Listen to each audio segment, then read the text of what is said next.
Welcome to Massive Beers. My name is Matt. We do the beer stuff here. I guess you could call this a Massive Beer Review Classic. Rolling Rock, son. I can't even tell you. I can't tell you the last time I had a Rolling Rock. I used to rip the crap out of these beers when I was younger. It was originally brewed in Latrobe. It says Latrobe Brewing Company on here, but I forget who owns this now. Let's see if we can find out real quick. Carries hydrate questions. Rolling Rock Brewing, St. Louis, Missouri. So Budweiser probably owns them now.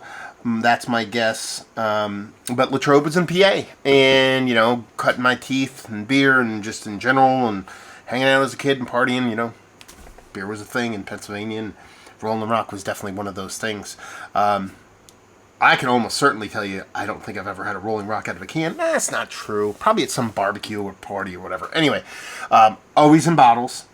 Always known for being a little bit like strucky and skunky, because that's what those green bottles can do. Plus, I believe they use like a light, what's that? Miller High Life. So Miller High Life uses a light struck resistant kind of hop oil extracty kind of thing to that way the clear bottle doesn't get skunky. I think they do that with Rolling Rock now. Not that it matters, it's in a can, but more specifically, it is known for the benchmark, the tenet of DMS in beer, dimethyl sulfide. So we're talking about cream corn.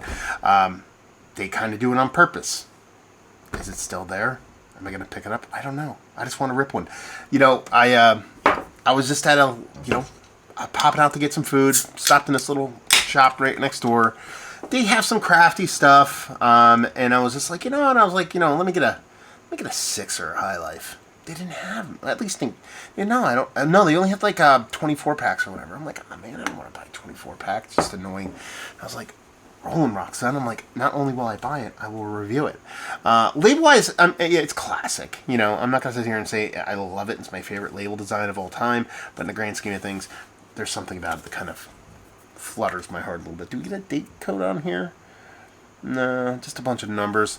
On the back it says, to honor tradition of this great brand, we quote the original pledge of quality. From our glass-lined tanks of old Latrobe, we tender this premium beer for your enjoyment as a tribute to a good taste. It comes from the Mountain Springs to you. 33, the old Prohibition abolishment year. So yeah, there you go. Not hating on that. Beer-wise, it looks what you'd expect from American Macro Adjunct Lager. I believe it is the core 5 when it comes to American Macro. It's the water, hops, barley, yeast, and corn, I believe, in this sucker. So it's that soft little snow globy carbonation with that light pale, very pale kind of color. So it almost looks like a light beer as opposed to just a generic kind of American Macro Lager. See if we can get a nose. Okay.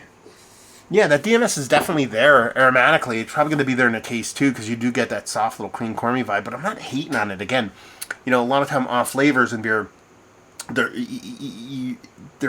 inherently overtly negative, but sometimes they're just not. For me, obviously, a lot of aged beers, oxidation, I can get down with. I can actually enjoy it in a beer, so it's not necessarily going to be a negative for me. But same thing with DMS. I remember that being in this beer to a certain extent. Ripping Rolling Rocks for me when I was younger, and when I'm saying younger, I mean my late teens, early 20s, was a bucket full of ponies. That was the best way to drink those. So you're getting those small little 8-ounce bottles, like a dozen of them packed into a bucket of ice and just ripping them. So when they're that ice cold and you're thirsty, you're just flying down. But you're definitely getting that sweet maltiness combined with that little bit of cream corniness. Not really any kind of hop presence there, just really just malt derived. Done and done. Let's dive in. Cheers, y'all.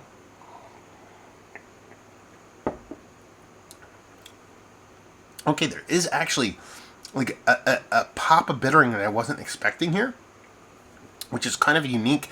I didn't remember the beer having like a major hop profile. Not that it's overtly bittering, but for what this beer is, I say it's just probably a bit above what you typically get from American Macro Lager.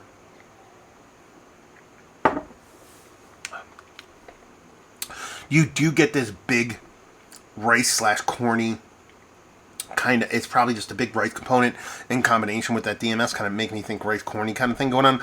of the sweetness here. It definitely has a little bit of that kind of adjuncty outside of barley malt hop slash kind of sweetness that I think you're getting from those kind of, malted adjuncts. I'm not hating on it. It just has that little tick of sweetness for me. It's just a little bit too, for lack of a better term, it's a term I use a lot, but flabby. It has this kind of like sweetness that I associate with a little bit of like just flabbiness, a la like sometimes the way honey comes off in beer. A lot of times, like low ABV beers or non-alcoholic beers kind of can do that, and you're getting that little bit here. Not again really all that negative. I actually like that little pop of bitterness you get on here. For that little thing I keep talking about, that flabbiness, that sweetness, it actually is a pretty easily drinkable beer, a la almost Crispy Boy status. I know it's kind of weird to say flabby and then crispy at the same time, but it makes sense in my brain. I'm not hating on it. Let's put it that way. I'll stick to my High Lifes. I think that's a superior beer to this. But it's a nice little kind of walk down memory lane to pick up one of these. Because like I said, there was, God, a decade or two, maybe 3. So, full disclosure. When I moved to Pennsylvania, my parents purchased a bar. And they sold it right before I could utilize it. Like I was 16 when they sold it. Or something like that. And then, when I got to be, 17, 18, we were trying to sneak into bars. And oddly enough, my bar that my parents owned, they sold it. I could sneak into that one underage, which was kind of funny. But there was this one place off Toby Hanna Road in Goodsboro. What the hell was it called? Oh, man, I forget. It's going to kill me now that I can't remember it. And they would serve underage. And they had this, like, the bucket of ponies, Rolling Rock ponies. It was like something dirt cheap, and so that was like my memory of drinking those at that place. But yeah, I mean, it is one of those beers where it's maybe not the best beer I've ever had in my life, or even close to it, obviously. But there's a lot of fun memories, partying as a kid, doing all that kind of stuff, young drinking days before craft beer kind of took over. And honestly, it's not an overtly negative beer. Yeah, sure, there's some off flavor here. There's that DMS, that little bit of flabby sweetness kind of thing going on, but it's not negative. It's not like, ooh, I can't drink this. It's something fun. I'm glad I bought a 6er. Maybe I'll buy a 6er again. Who knows? So there you go. Little Rollin' Rock review in the books. Hopefully you enjoyed.